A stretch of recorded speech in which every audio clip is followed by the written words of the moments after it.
hablar de anatomía, necesario es saber qué tipo de articulaciones hay. Entonces vamos a repetir eso. Hay tres tipos grandes de articulaciones. Está la sinartrosis, que son aquellas articulaciones que no tienen movimiento. Es la unión entre los huesos, puede tener algún tejido fibroso entre ellas, pero no mueve absolutamente nada. Ejemplo, la sutura del cráneo.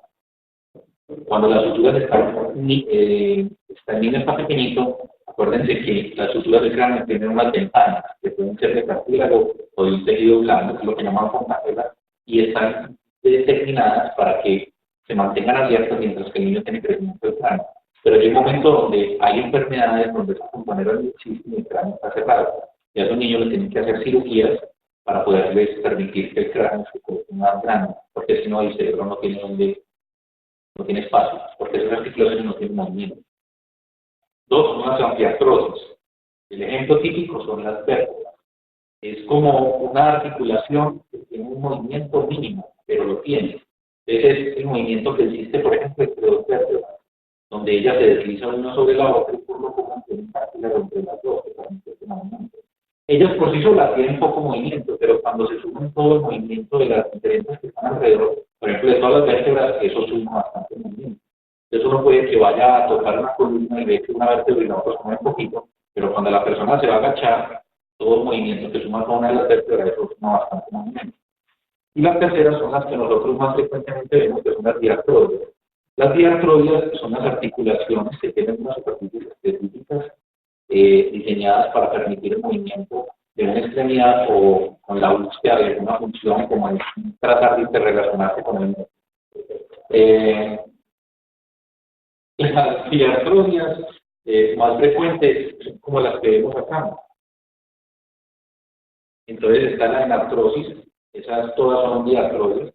La enartrosis es la típica articulación de Bob-Sopot, que es una cabeza redondeada metida en una cavidad.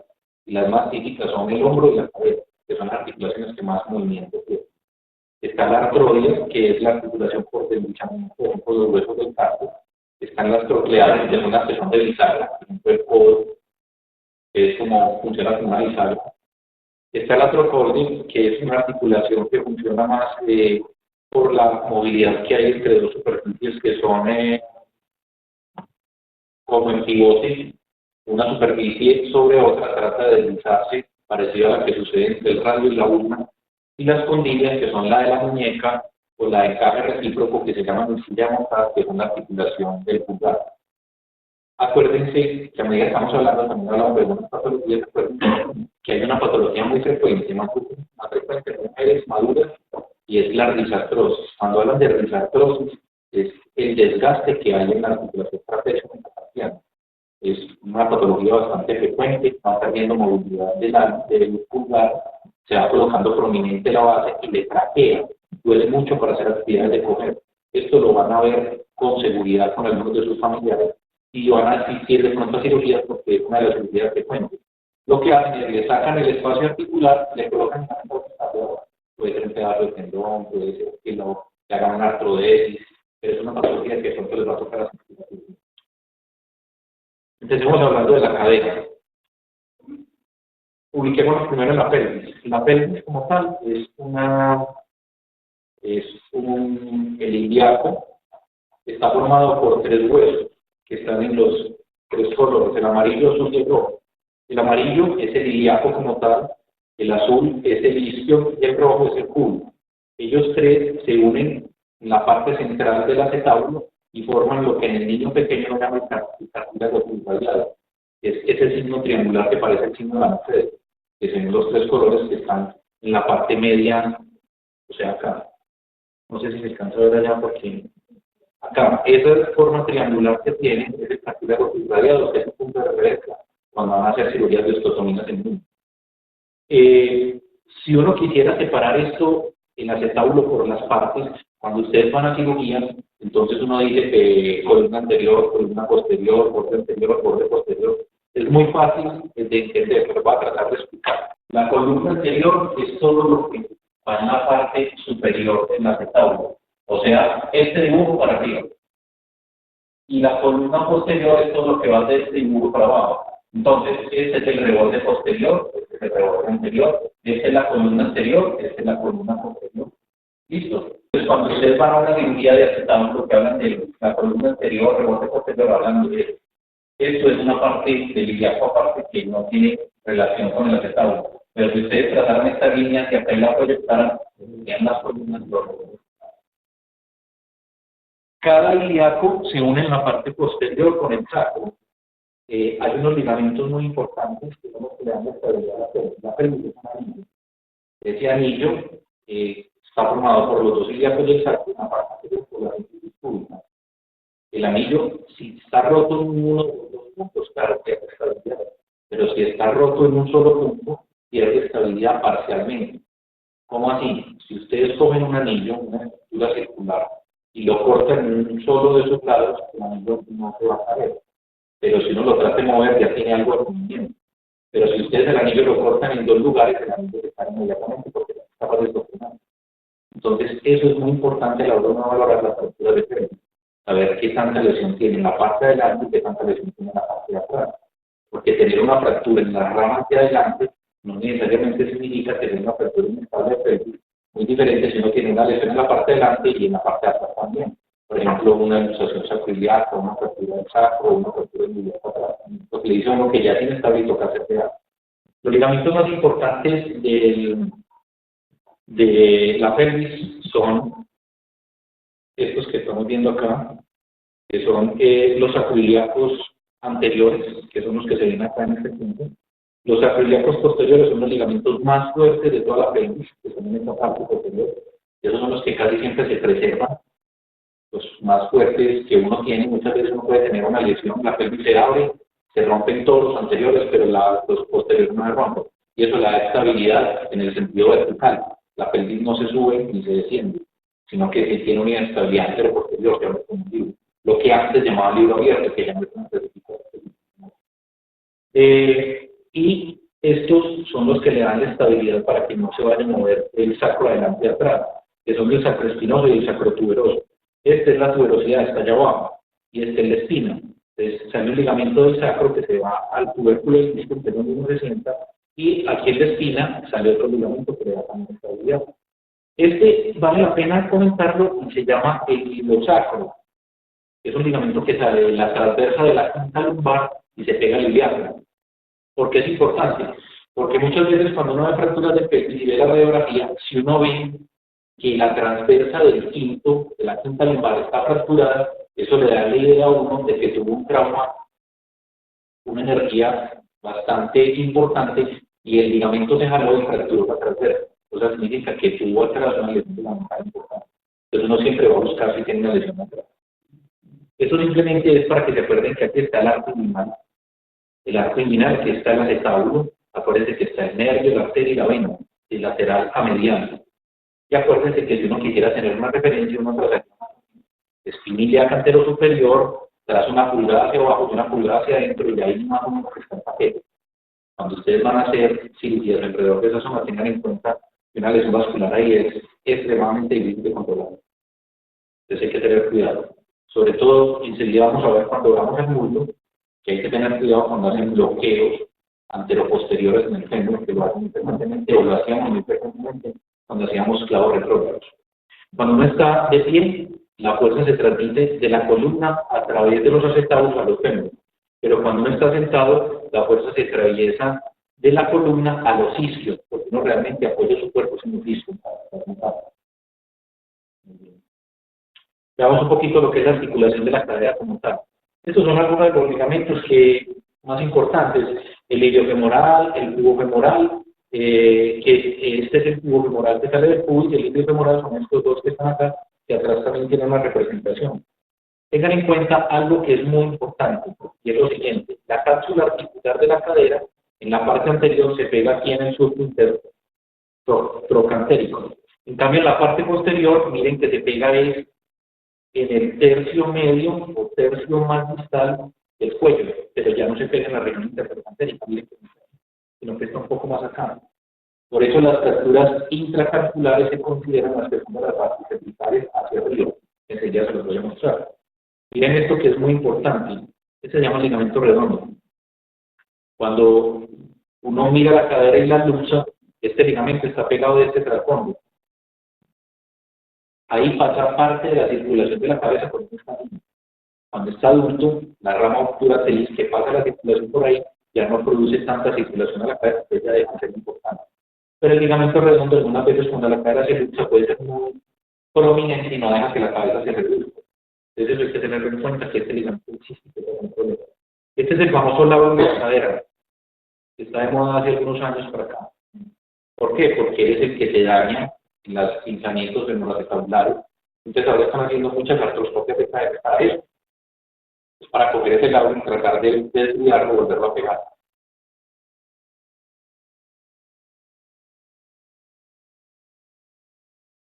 Consiste en que uno tiene dos posibilidades libres. Y este es el acetábulo. Y esta es la cadera.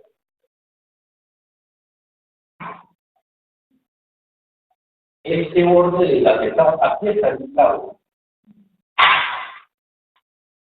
Aquí está el labro, es lo que estamos viendo en la imagen. Pero en ciertas posiciones, dependiendo de la forma en la que tiene la cadera, resulta que este cuello machuca el labro contra este borde del labro. Ejemplo, hacer carril. Ahí lo machuca en la parte lateral. Separar las piernas mucho, sentarse en lugares de bajo. Usted sienta en el lugar más que se para ahí. Yo no sé si es una de los ahí espera. Entiendo como una persona que dice, a mí me duele aquí. Y se me refleja como por acá. Y es una mujer de edad media, como mujer de edad media, que se quejan de que con ciertos movimientos. Entonces tú le haces un examen físico y le haces movimientos rotacionales de la cadera. La persona dice, ahí sentí como que algo me pellizcó. Entonces hay dos tipos de pensamiento. El de las mujeres es porque la cabeza, hay uno tipo de las mujeres y otro tipo de las mujeres es que el acetábulo es como muy profundo. Entonces cuando hace movimientos, el de los hombres es porque la cabeza del fémur tiene una barriguita así. Entonces no tiene este cuellito, sino que tiene una barriguita así. Puede que al principio simplemente sea una sensación de que algo te molesta y no pasa mayor. Pero si sigue haciendo, va descubriendo el labro hasta que lo rompe. Rompe el labro, lo puede pegar de todo y puede terminar en una cirugía de todo. Miren que la parte articular de la cadera solo es en la cabeza. El cuello no tiene cartílago. O sea que cuando uno hace fracturas intraarticulares de la cabeza, no es lo mismo no es lo mismo tener fracturas intraarticulares a tener fracturas intracapsulares. Es una cosa totalmente diferente. Tener fracturas intracapsulares de la cadera es que están dentro de esta cápsula de la cadera. Acuérdense que les acabo de decir, la cápsula por delante va en la región intertrocantérica, pero por detrás va la mitad del cuello, que es muy diferente. ¿Por qué es importante saber la cápsula? Porque cuando una fractura de la cadera es dentro de la cápsula, el hematoma que llega y no tiene drenaje, la circulación de la cabeza se altera, que sería vamos a ver, y ese pedazo de cabeza empieza a sufrir porque no le está llegando sangre a la superficie articular. Entonces tiene un alto riesgo de que esa cabeza se muera. Por eso las fracturas de cadera son una urgencia. No tiene que tratar de hacerlo en las 6 primeras horas cuando son intracapsulares, porque si no el pronóstico es malo. ¿Cómo es la circulación? Muy fácil. La arteria femoral da una circunfleja anterior y una circunfleja posterior. Esta es la anterior y esta es la posterior. Ellas dos forman un anillo en la base de la región intertrocantérica. Y ese anillo empieza a dar unos vasos que se meten a la cápsula, como ve acá. Ellos no van pegados al cuello, van en la cápsula. Entonces, ellas después llegan al borde articular, como se ve acá arriba, llegan al borde articular y forman un nuevo anillo. Y de ahí hay unos vasos que llaman epifisiales. Entonces, la circunfleja posterior da una red de vasos, los epifisiales laterales, que son los más importantes porque son los que van a dar la circulación a esta parte de la cabeza. ¿Por qué son los más importantes? Porque esa parte de la cabeza es donde uno se apoya. Uno no se apoya acá, uno se apoya acá arriba. Entonces, si a uno le da una necrosis de la parte de la cabeza, no tiene gran problema. Pero si uno le da una necrosis de la parte de arriba de la cabeza se va a hundir. Le va a dar una artrosis, que le va a doler, ¿verdad? Entonces, la idea es tener en cuenta estos detalles de la circulación. Y otro detalle, la inervación de la cadera es mediada por una ley que se llama ley de Hilton. Es los mismos paquetes musculares que dan el movimiento de la cadera, los nervios que inervan esos músculos van a ser los que van a dar la inervación de la cadera. Y resulta que esos mismos nervios que dan la inervación de la cadera dan la inervación de la rodilla. Entonces es muy frecuente que cuando uno tiene dolor de rodilla, el problema está en la cadera porque el dolor es subrayado. Nunca se le vaya a olvidar eso. Si una persona empieza a decir, me duele la rodilla, me duele la rodilla, me toma la rodilla. Por ejemplo, los niños es muy frecuente. Si ustedes toman la radiografía de la rodilla y todo normal. Tan raro. Cuando usted va a echar en cuenta, usted le examina la cadera y ve que el niño tiene limitación de movimiento. Bueno, le pongo la radiografía de cadera y tiene un PRC, deslizamiento artificial, el problema está en la cadera. Hay un paquete nervioso de los curatriz que da inervación en la cadera, pero da dolor reflejo hasta la rodilla. Y eso pasa en la artrosis, en el PRC, en el deslizamiento. Entonces, eso tiene una clasificación. Entonces, según la clasificación se puede hacer, según la resonancia del estadio que tenga el paciente, uno hace el tratamiento. Si la necrosis está muy inicial, puede ellos decirlo. Y lo que hacen ahí es una cirugía de descompresión. ¿Qué es una cirugía de descompresión? Más o menos en la zona donde está determinada que está la necrosis, le hacen un hueco, parecido con la oreja con la que uno hace de HR, y mete el tornillo hasta allá, le hace un hueco por debajo donde está la necrosis. Eso que lo que hace, le quita compresión a la cabeza, esa congestión venosa que tiene, se disminuye y mejora un poco la circulación y se le quita la presión. Es una cirugía viejísima, que se hace hace muchos años, pero solo está indicado en estadios muy iniciales, no cuando ya está muy avanzado. Y esa cirugía la han variado mucho. Entonces hay gente que saca un pedazo de peroné, ya lo vasculariza y se lo mete por el hueco para que le llegue más cantidad allá. Les han hecho una cantidad de años de cirugía. Lo que vos quieras han hecho con cirugías para la necrosis. Un detalle de la necrosis que es bueno que no te olvides, el alcoholismo da necrosis. Uno puede necrosarse en las dos caderas de verdad. Eso hay que preguntarle. Los esteroides dan necrosis. Uno puede tomar esteroides y empezar a hablar y la necrosis. O sea que la necrosis no necesariamente es por una postura. También hay enfermedades que le pueden dar una descompensación. Porque la necrosis no solo se ve al trauma, parece que hay una alteración en el sistema de coagulación que hace que tenga una predisposición a tener la alteración de la cadera y se necrosa la cadera. Y una cosa muy importante ya para terminar este pedazo es, cuando hay una fractura de cadera intracapsular, puede tener el paciente que tiene un riesgo de que la necrosis le aparezca de 3 a 5 años después de la fractura. Me explico, vos te fracturas la cadera, te operan, quedas fabuloso, quedas derechito, a los 3 años te empieza a ver la inquietud, 3 años después, puede inclusive ser 5 años después, porque no puede haber una lesión vascular que inicialmente no tuvo gran manifestación, pero con el tiempo puede que se vaya dañando uno de los vasos específicos y se necrosan. Y acuérdate que muchas veces hay lesiones de la íntima es como el tapete que tienen los vasos por dentro. Ese tapete que tienen los vasos por dentro, si se arruga, por ejemplo, ahí se empieza a formar como un trombito y hace que se vaya tapando el vaso. Estas son las clasificaciones de las fracturas de cadera. Miren que es muy diferente. Tenemos la fractura, si fuera fractura la articular sería de cadera. Y eso ya tiene una clasificación de aquí. Si es por debajo o por encima del manejo redondo. Eso tiene una importante diferencia. 2. Las que son por debajo del cuello se llaman capitales. Esas son intracapitulares. Esas tienen una absorción de necrosis. Esas son menos de 6 horas. Ahora, que llegó a las 17 horas la forma próxima, usted lo pega. En todo caso, es nuestro síntesis porque usted se la juega. Si eso no funciona, y el día de mañana tiene que poner una prueba, de que está determinado de que a algunos les vaya bien o no, en el desplazamiento inicial. Si vos tenés una fractura subcapital, pero él está en una buena posición y no se derrumbó, ahí se va a ir primero, hay que llegar por acá por acá. Y vos le haces una reducción y lo volvés a montar. Y ese posiblemente va a necrosar. Entonces, esa idea de que las fracturas subcapitales forman para hacer completamente mal.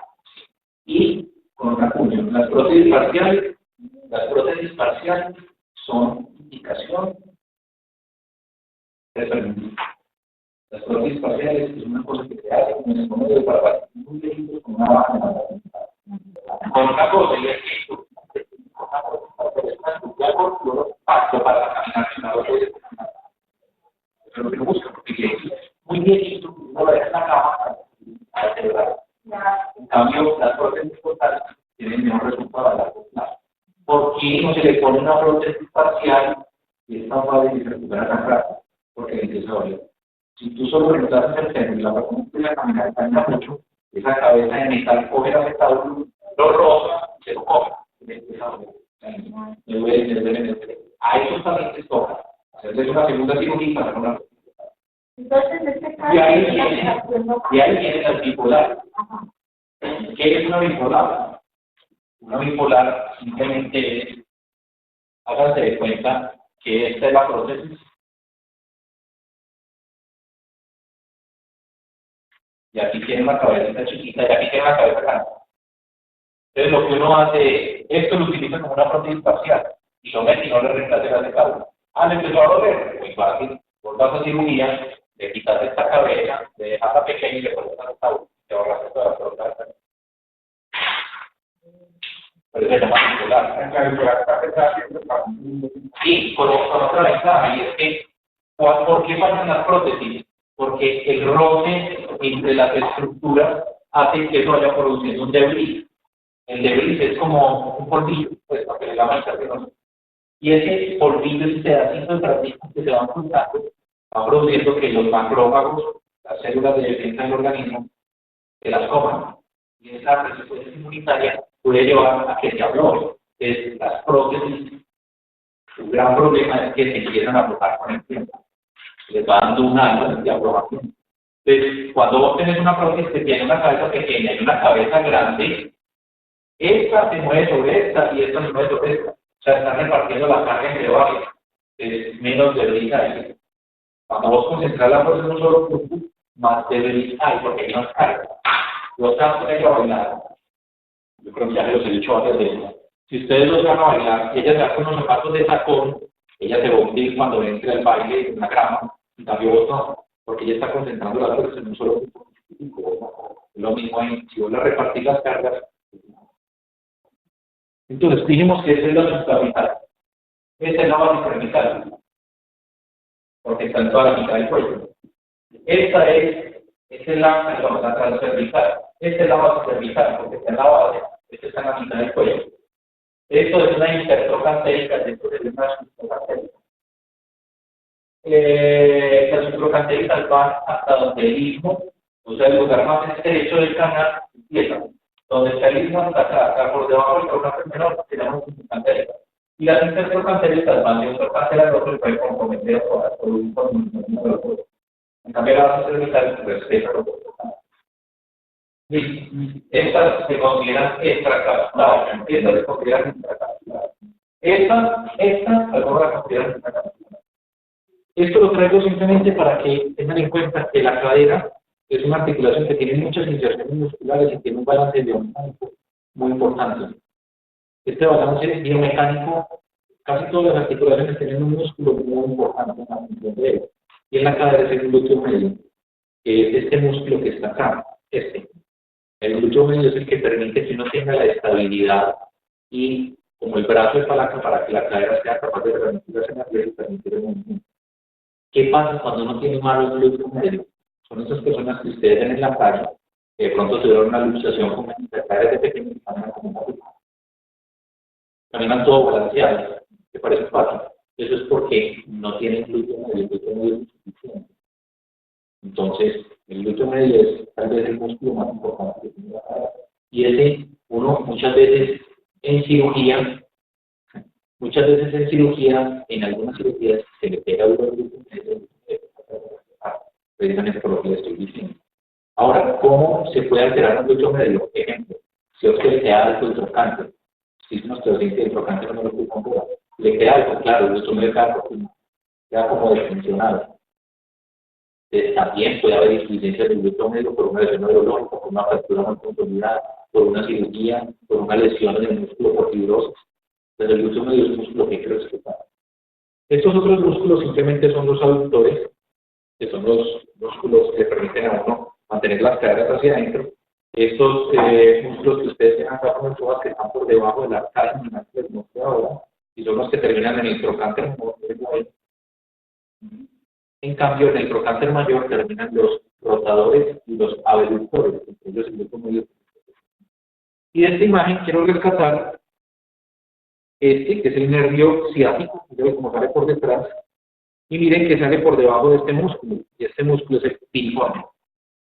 Ahí hay una patología que se llama el síndrome del piriforme, que son aquellas personas que están en la vida sentadas y les empieza a dar un dolor sordo en la nalga, como cuando uno tiene la billetera que uno siente aquí un peso, un dolor, le empieza a dar un dolor que se le refleja en la parte posterior del músculo. Eso se llama síndrome del piriforme, le da mucho a la gente. Todos estos músculos son los rotadores, y cuando uno hace abordajes posteriores de la cadera para hacer prótesis y eso, se los lleva a todos. Esto, los géminos, respeto un poco del cuadrado y el piriforme, todo esto por aquí le metí, por ahí donde le gusta la cadera, la rota hacia atrás para sacar la cabeza y para ver dónde va a colocar la prótesis.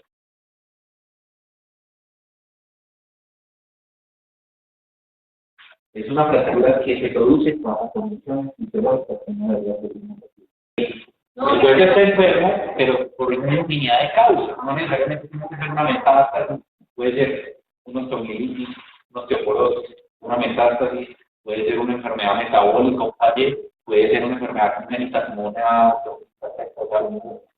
pero ¿por qué es patológica? Porque la persona, por ejemplo, yo he recibido pacientes que van a parar y se fractura el fémur. Y eso es una cosa fisiológica normal.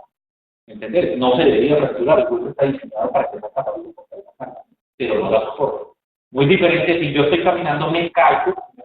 Ahora, si yo voy en moto, y voy a 80 kilómetros por hora y me caigo y me fractura el fémur, eso es traumático, no es patológico. Pero si yo me voy a montar a la moto y la moto de pronto se mueve un poquito y yo me voy para allá y me caigo, puede que eso sea patológico. Entonces uno siempre dice, ¿cómo se ocurrió?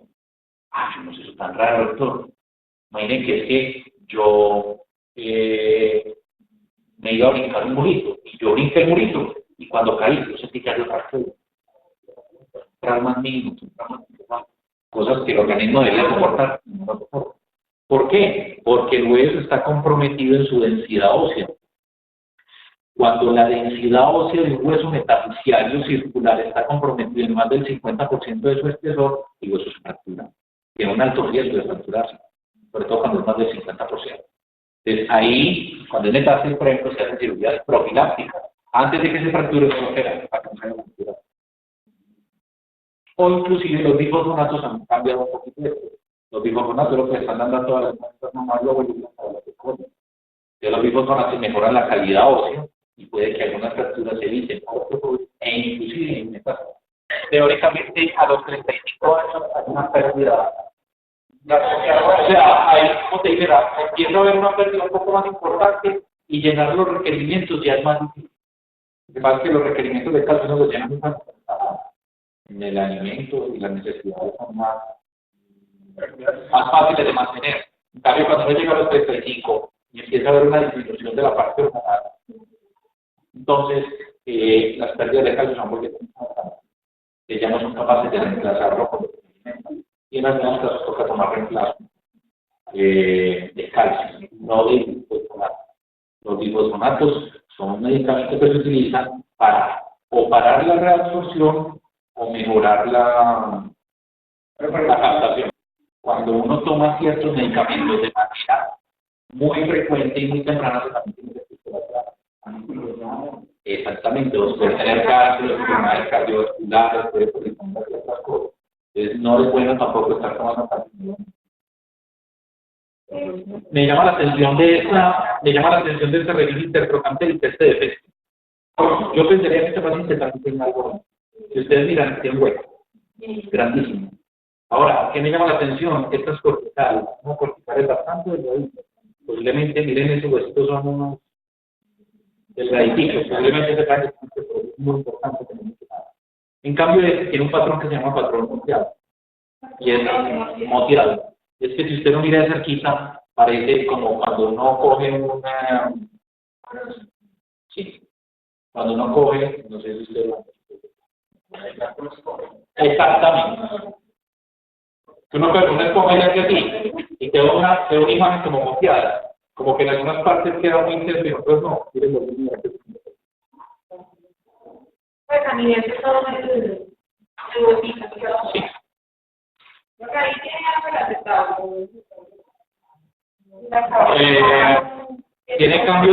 Tiene cambios osteoartrósicos, pero para la edad que el paciente tiene no son significativos. Yo creo que este paciente tiene mucho más de 70 o 80 años. Este es un paciente joven, pero está invadido, tiene una metástasis severa en todo el fémur. Eso es terminal.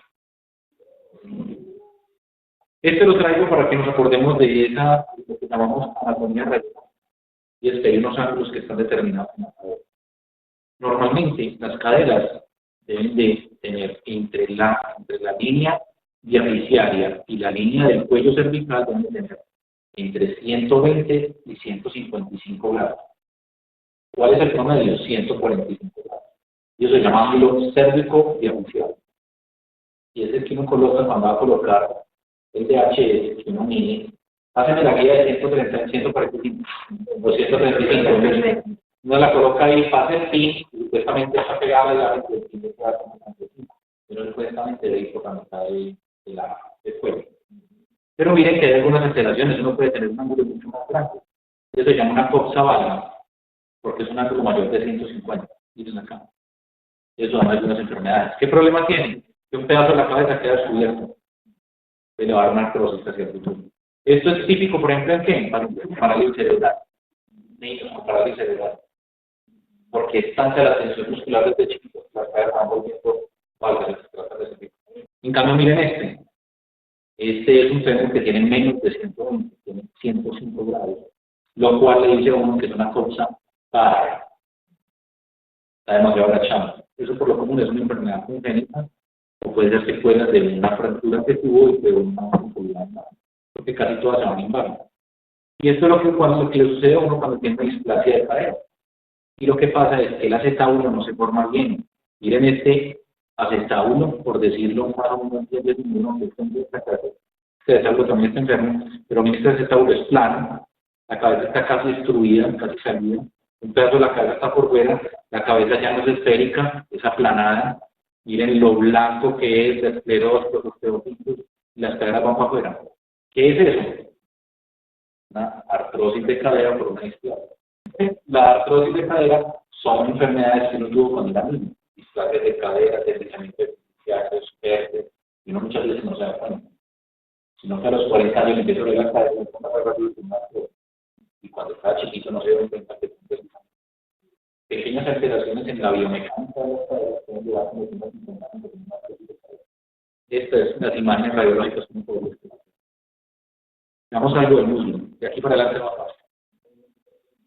En el muslo, músculo importantísimo, el cuádriceps. Entonces, el cuádriceps es un músculo que tiene varios pasos, varias porciones. El vasto lateral, el vasto mediano, el vasto anterior, el recto anterior. ¿Qué es lo que hace este músculo? Es extender la pierna. ¿Listo? ¿Para qué sirve la rótula? Muy bien. Es un principio de polea que hace la rótula. Todo el músculo del cuádriceps termina en un tendón que se llama tendón cuadricipital, que lo utilizan, por ejemplo, para hacer un HQ. Entonces, sigue por encima de la rótula y termina la tuberosidad anterior de la rodilla. Entonces, lo que hace la rótula es un brazo palanca. Tremendo. Cuando el cuádriceps se contrae, la rótula se pega contra el fémur y potencia toda la fuerza del cuádriceps. No tiene muchísimo fuerza. Si uno no tuviera rótula, ¿qué pasa? Pierde el 30% de la fuerza. El 30%. Entonces, muchas veces, esa cirugía se puede hacer, uno le puede sacar la rótula. Sí, y no es, entre comillas, no es difícil. Uno le saca la rótula, la puede co-crear, le saca todo, le deja todo donde el tendón pasa, y el tendón lo vuelve un poquito un tubo y queda funcionando, pero va a extender y llega aquí. No tiene fuerza para poderlo extender. Porque la rótula tiene un papel muy importante. Fuera de protección anterior de la rodilla, tiene un papel que tiene por principio de brazo de palanca, potencia mucho la fuerza del cuadro. Este es el músculo sartorio, Acuérdense que este es uno de los que termina aquí en la parte anterior y medial de la rodilla, que son los pata de ganso que se utilizan para hacer ligamento cruzado. Este también se acuerda con un poco de desastre, porque está demasiado tiempo en esto y con el pie elevado. Estos son todos los aductores. Y en la parte posterior, miren esta parte, y es como los isquiotibiales que vienen de acá del isquio, vienen, bajan y se dividen y forman un triángulo. Esa es la parte superior de la fosa poplitea. Entonces, en la fosa poplitea, uno ve que hay unos que están en la parte medial y otros que están en la parte lateral. Los de la parte lateral son el bíceps femoral. Los de la parte medial son el semimembranoso, el grácil y el semitendinoso. ¿Listo? Que el grácil y el semitendinoso terminan en la parte superior del grácil y el semitendinoso lateral. Y entonces, al formar este triángulo, tiene un triángulo que se forma en la parte de abajo, que lo forman los dos gastrocnemios. Se forma un triángulo. Y eso se llama el hueco popliteo. Y en el hueco popliteo está arteria, vena y nervio. Creo que este es el orden, si no me falla la memoria. Entonces, esto es bueno saberlo, porque ahorita cuando veamos la rodilla nos vamos a dar cuenta la relación que tiene con las cirugías que hacemos con el. Muy bien. Una cosa importante es, miren que el fémur no es recto. El fémur no arranca acá y termina derecho acá. La fuerza que transmite el cuerpo cuando está de pie, sí la transmite de acá a acá. Pero la diferencia entre este fémur y esta fuerza es de 6 grados aproximadamente, 7 grados. Y eso lo tienen que tener en cuenta a la hora de que hagan cirugías de fijación. Cuando se colocan los chats en algunas cirugías de transporte, y hay que tener en cuenta la posición de los chats, porque si no, el fémur va a alargarse derecho con relación al muslo, y no con relación al ángulo de los 6 grados que debe tener. Listo.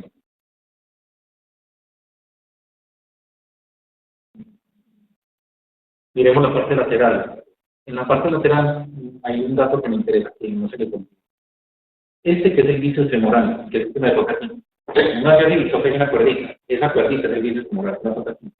El bíceps femoral está en relación a donde sale el nervio ciático, pero no externo, o popliteo común.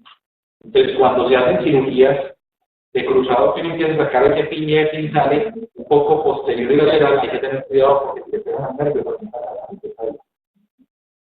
entonces, siempre que toquen por acá y toquen el don del bíceps, hay que tener muy en cuenta que de ahí para atrás, del bíceps para adelante tal vez, pero del bíceps o cerca del bíceps un poco más. Y el segundo comentario es este. Este es el tensor de la fascia lata. Viene acá, forma la banda iliotibial, y la banda iliotibial termina en el tuberculo de esta columna. Entonces, qué importante, ¿por qué me parece importante? Por dos cosas. En las personas que trotan mucho o que montan mucho en bicicleta, eso va produciendo un roce continuo con el cóndilo y da un dolor que está de moda. Las personas tienen muchas actividades en la cara lateral y toca mandarles a hacer estiramiento de esa banda y de la musculatura de la parte de la cara por el roce repetitivo que produce sobre el cóndilo. Y el otro que me interesa de este lugar es esta zona verde, que es lo que se llama el canal de Hunter. El canal de Hunter es el que se forma por donde pasa el paquete. El paquete pasa de la arcada, como vimos ahora acá abajo, y se mete por este triángulo y sale a la parte posterior. Entonces parece que los vasos dieran un giro, como un tirabuzón. Tengan en cuenta cuando se hacen cirugías de la diáfisis hacia la parte medial, ahí está el paquete. Acuérdense que antes hacíamos bloqueos aquí en el triángulo proximal. Y era un bloqueo bastante ciego, desde mi punto de vista. Cuando hacíamos bloqueos proximales, lo hacíamos con intensificador. Pero entonces hacíamos una incisión aquí anterior al fémur y metíamos casi que había que meter el tubicio y la parte saltando. Uno ahí puede estar mal ubicado, de pronto el frente está demasiado, está demasiado mediante. Entonces lo mejor es en ese punto solo hacer pie, solo hacer pie y después hasta que toque el huesito y ahí separar el tejido para no tener ese. Veamos algo del fémur distal. Es una fractura segmentaria porque hay un segmento circular completo que está libre. Si tuvieras un fragmento triangular de mariposa, es una fractura conminuta que tiene un fragmento. Es muy simpático porque le puso un clavo y le puso una placa. Con cualquiera de los dos le pudo haber puesto la placa, le pudo haber puesto el clavo si quisiera, pero aún así le puso las dos. Una fractura abajo y no la vio nunca. De cerca porque quedó mal. Cuando este paciente consolida, ese tumor va a ser y posiblemente no puede ser. No, está otro tipo de placa que otro tipo de ahora, puede ser que esto sea una fractura vieja, más consolidada. Y después le voy a decir algo, porque de todos los pacientes hay una cosa que se pudo haber hecho. Recuerden que hablar de esas es muy fácil. Una cosa que puede haber hecho es haber dejado una de esas partes. Ya esta fractura la dejado en paz. Entonces voy a contestar un papá, voy a acabar de así. Pero que hablo mecánicamente bien. Ya sé esa propiedad. ¿Y esto qué es la entender? Muy bien, tiene una fractura supracondiliar oblicua con una prótesis severa, lo cual es que para que como una prótesis de escala. Es un paciente que tiene que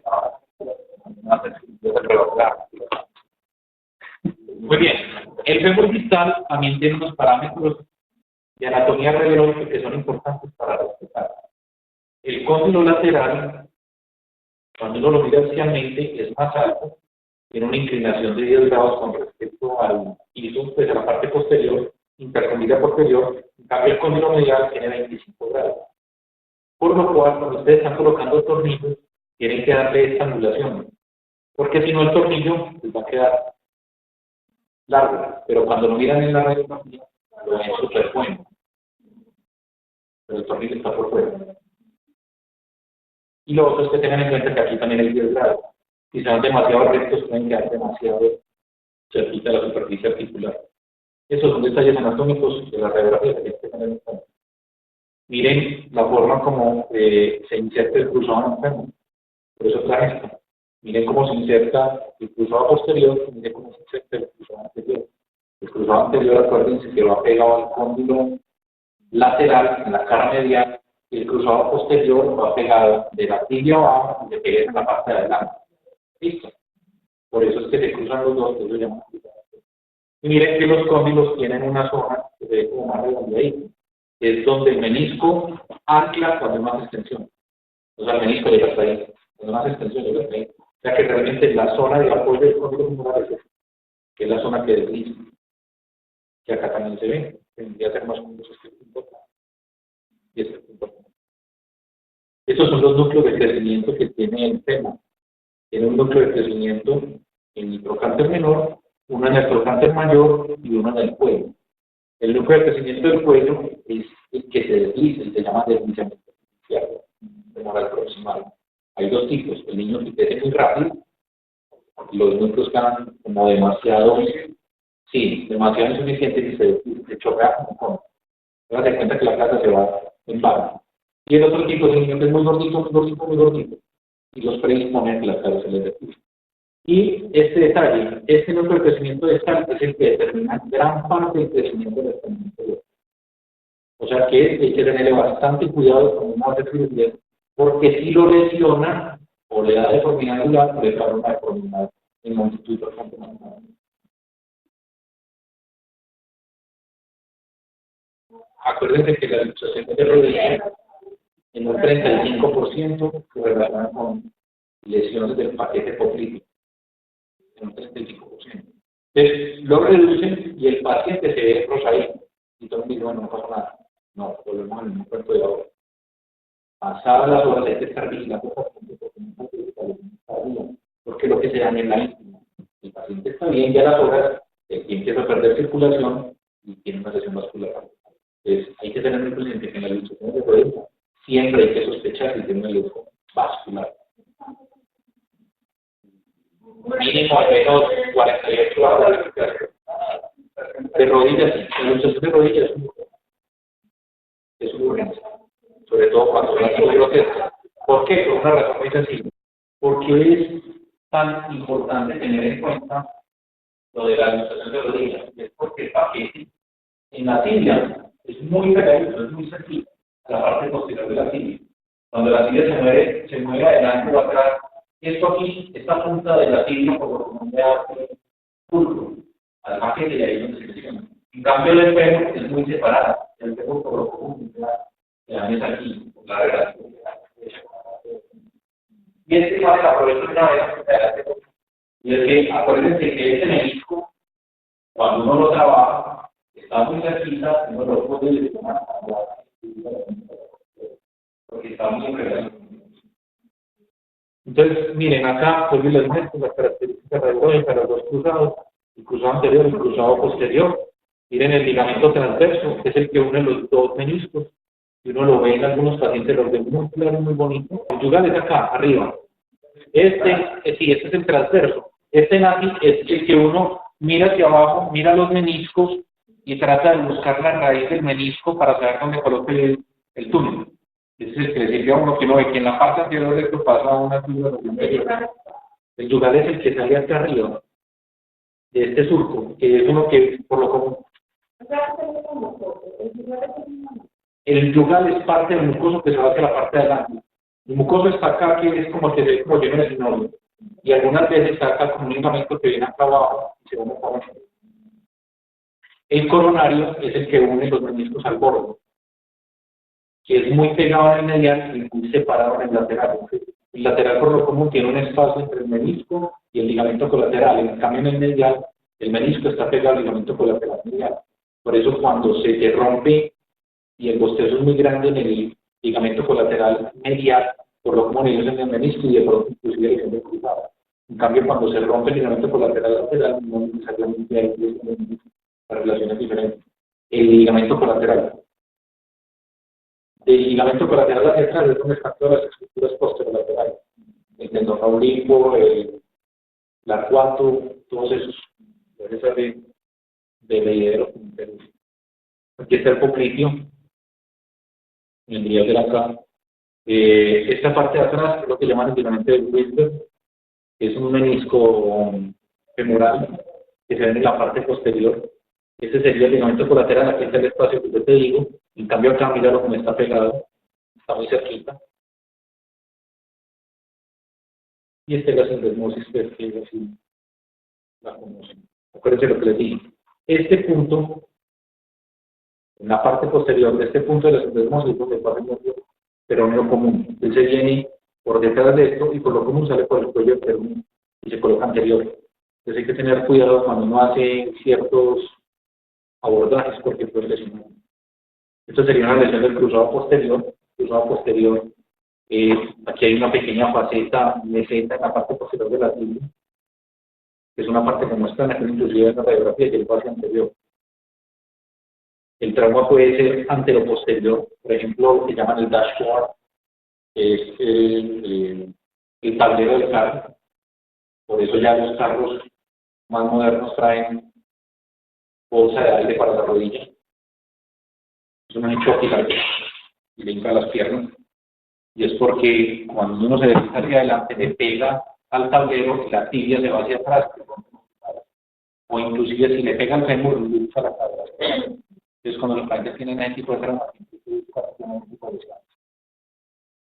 aquí está roto el cruzado. Este es un trauma por rotacional, que es diferente. Esta es la circulación que hay alrededor de la rodilla. Se llaman geniculares. Dan una circulación, digamos, bastante marcada alrededor de la rótula, y cuando uno hace liberaciones del retináculo, se hace una liberación del retináculo lateral o fical. Muchas veces uno siempre trata de mirar este vasito que está en la esquina superior, porque muchas veces se lo lleva y empieza a andar de una manera muy marcada. Entonces hay que tenerlo en cuenta, porque los vasos, incluso una vez en la artroscopia, alcanza a ver que hay unos pequeños vasitos que están pasando, y se llaman las geniculares. Y acá lo que les decía, uno tiene una relación muy estrecha. Miren cómo aquí está el de Wilber, miren cómo el del menisco lateral es mucho más forma de O En cambio, es mucho más en forma de C, como de media luna. Desde mi punto de vista, me parece que llegar atrás a los meniscos mediales en muchas ocasiones es muy difícil. En cambio, hay veces llegarle a un menisco lateral para ciertas personas es muy difícil. A mí me parece que con un buen 4 uno llega mucho más fácil a un lateral que llegar a la parte posterior de un medial. Y muchas veces suturar un menisco es mucho más difícil que hacer un cruzado. Hay meniscos que son extremadamente difíciles de hacer. Lo que decíamos ahora. Uno mira el menisco lateral y ese será el punto de la raíz del menisco y ese será la referencia para la inserción del cruzado. ¿De acuerdo? Entonces, uno debería hacer, o a lo que me acuerdo, debería hacer un abordaje al pico, al lado de la rótula y el tendón patelar, para uno tener una buena visión como hacia abajo. Estas son las lesiones de los meniscos. Uno puede tener la lesión horizontal. Acuérdense que los meniscos tienen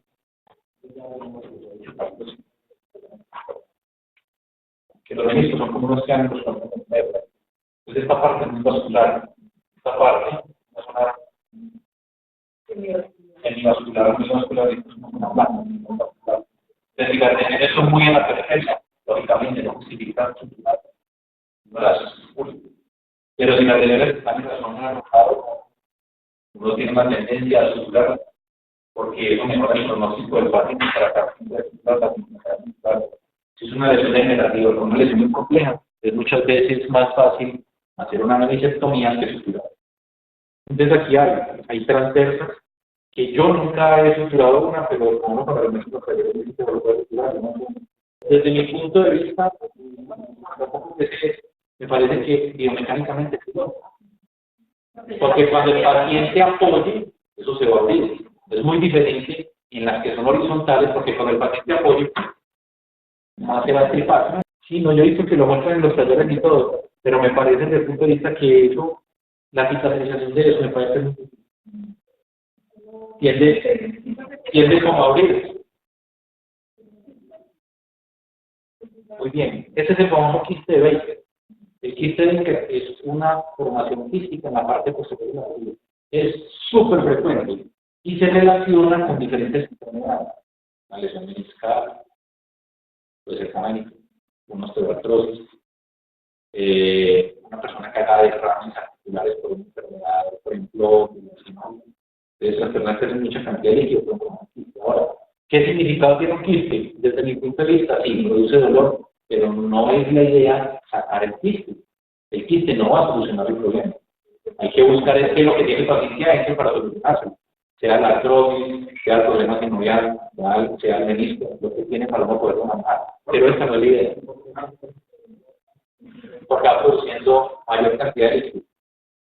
Esa es una razón. Y la otra es que parece que, lo que me acuerdo es, por ejemplo, en las lesiones meniscales parece que es un efecto ácido. O sea, en una lesión meniscal, en algún momento eso produce un líquido. Y el líquido encuentra escape hacia atrás y el paciente hace cierto movimiento y se tapa. Entonces el líquido no se vuelve. Se va formando una distensión en la parte posterior. ¿Qué es bueno decir de los quistes? Que crecen, pueden crecer muchísimo, al paciente le duele, y algunas personas lo operan. Yo no opero, pero sí hay mucha gente que lo opera. La otra cosa es que si el quiste se revienta, la pierna se pone roja, hinchada y caliente y parece una trombosis. Y muchas veces han confundido una trombosis venosa con una ruptura del quiste. Entonces le hacen todos los estudios vasculares. Lo que parece tuvo es que tenía un quiste, y hizo un cuadro rojo y tenía todo el calor. Eso se le quita sobre no tiene ninguna. Esto es una luxación de rodilla diferente a la anterior. Y aquí hay una luxación de cadera, que muchas veces uno la ve como normal y dice, no, está luxada. Cuando la cadera se lucha hacia atrás, cuando la cadera se lucha hacia adelante, por lo común, se coloca por acá, por debajo del acetábulo y la cadera se ve grande. Cuando la cadera se ve chiquitita y se ve un poco más alta del acetábulo, eso está luxado. Y esto es una fractura de platillos que uno no tiene como la idea clara qué tan severa es, pero bien. Por eso el TAC es un examen específico para saber la localización, planear bien las grupos y se va presentando la pierna. En la pierna, dos detalles. Uno, lo que dijimos ahora, los gastrosóleos se unen y forman el tendón de Aquiles. Parece que por debajo de él está el sólido. Los gastrocnemios está el sólido y ellos forman un conjunto que termina abajo en el tendón de Aquiles. Pero el sólido es un músculo de los gastrocnemios, un músculo que utilizan para cobertura. Entonces los desinsertan en partes, los golpean a la parte de la tibia, porque como detalle, miren que la tibia en la parte medial es expuesta. Uno no tiene sino piel y tibia. Por eso la tibia es tal vez de los huesos más frecuentemente como fractura de hueso, porque está muy expuesta. Queda en un nivel donde todo lo golpea un siente de tránsito. Y fuera de eso, la parte medial no tiene músculo que lo cubre. La fractura abierta más frecuente y por eso se intenta más fácil. Si uno no tiene músculo, no tiene buena circulación, la tibia está expuesta, no tiene buena circulación en la parte medial, es mucho más fácil obtener. Y lo otro es apoyarse, que aquí están los peroneos, que van lateral al maléolo lateral, pasan por detrás, hay uno que se caja y el otro al otro lado. Y que por el lado medial, que aquí no lo tengo, está el tibial posterior, que es el músculo más importante del pie, porque es el que mantiene la biomecánica del pie. La alineación y el arco longitudinal. Es un poco. En el pie tenemos el antepié, que va hasta esta articulación, que se llama infran, el medio pie, que va hasta esta articulación, que se llama trofar, y este es el retropié. Entonces, el retropié es calcáneo y talo, el medio pie es escafoides, cuboides y cuñas, y el antepié son los metatarsianos y la falange. Listo. Lisfran y chofar. Pregúntense. Estos son los ligamentos del tobillo lateral. Esta es la parte lateral del tobillo. Los esguinces de tobillo, el ligamento más frecuentemente roto es este, que se llama el fibulotalar anterior. Este. Porque el pie casi siempre se va así, en inversión y un poco de flexión. Ese es el que más frecuentemente se rompe. Está el fibulocalcáneo y el fibulotalar posterior. En la parte medial está este, que se llama el deltoideo, porque tiene forma de la letra delta, pues tiene forma de D. Entonces, este tiene una porción profunda y una porción superficial. Y este es el que se rompe en la parte de adentro, que es como un abanico. En cambio, estas son porciones separadas. Este es el fibrocalcáneo y estos son los fibrocalados. Y aquí está el de la sindesmosis. Cuando uno tiene fracturas de tobillo que están por encima de este lugar, la sindesmosis se abre o se rompió la sindesmosis. Y por eso hay veces que hay que colocar tornillos transindesmales para cerrar esta sindesmosis. Repasemos: calcáneo, talo, escafoides, cuboides, 3 cuñas, los 5 metatarsianos y las falanges. Esta es la luxofractura del Lisfran, está aquí, en este punto. Cuando uno tiene una luxofractura en el punto de la cabeza del segundo, del primero, es lo que se llama la luxofractura del Lisfran, aquí. Y en cambio la fractura de Jones, que es la de la base del quinto, es aquí.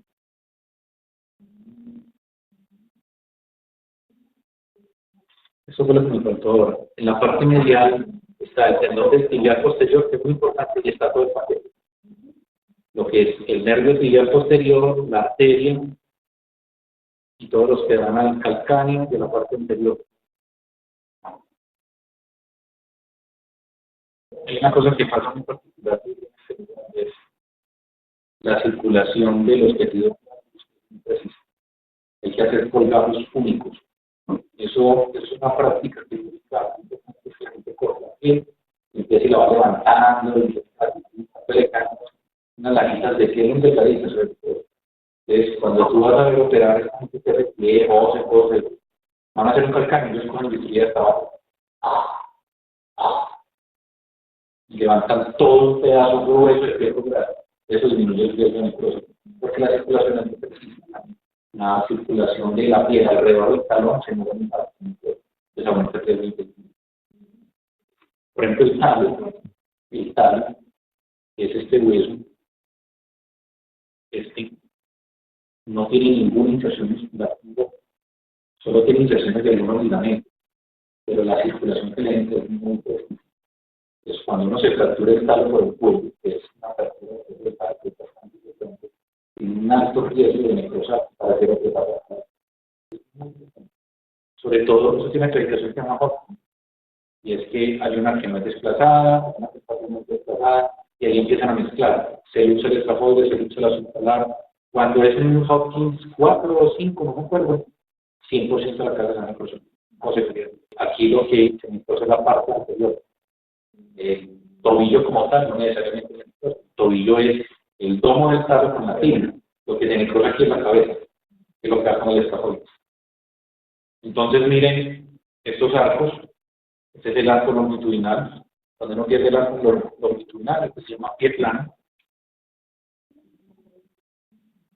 Cuando uno se llama arco transverso, normalmente uno hace mayor peso sobre la cabeza del primero y del quinto. Cuando esta relación se pierde, es donde le dan los callos en este punto. Es el típica persona donde toca la parte delante del pie, que son las mujeres que utilizan zapatos altos, que seguía sobre la aquí, les aumenta el cargo. Esto se llama, este es el contrario de un pie plano, se llama pie cabo. La distancia entre el calcáneo y la parte anterior es muy corta, concentra mucho los huesos, concentra mucho los huesos en un solo punto, entonces les da mucho dolor metatarsial aquí, les da muchos callos y los dedos se vuelven hincados. Esto, por lo común, son problemas neurológicos. Hay que hacerles una electromiografía porque pueden escuchar. Este es un alus valgus, donde tiene un bunio y tiene la deformidad acá. Mire que algunos tienen deformidad, es aquí, en la falange, la interfalángica. Es esa que tienen deformidad interfalángica, se llama un alus valgus interfalángica. Ese no es un bonito como tal. Este sí es un bonito. Tiene la radiografía, mire la relación entre la falange y el metatarsiano, que tiene un ángulo muy marcado. Ya también hicieron una osteotomía. Y eso simplemente es para acordarnos lo que decimos la vez pasada, la forma como se deforma el pie en un zapato que es demasiado alto, la forma como se acorta la musculatura posterior de la pierna y cómo se aumenta la concentración de la fuerza en la parte anterior de cada uno de los glúteos. Y apenas se bajan de ellos, les duele más, porque ya están acostumbrados a ellos. Entonces hay mucho acortamiento muscular y llegan a la casa, se colocan los zapatos planos y el dolor es horrible. Ya.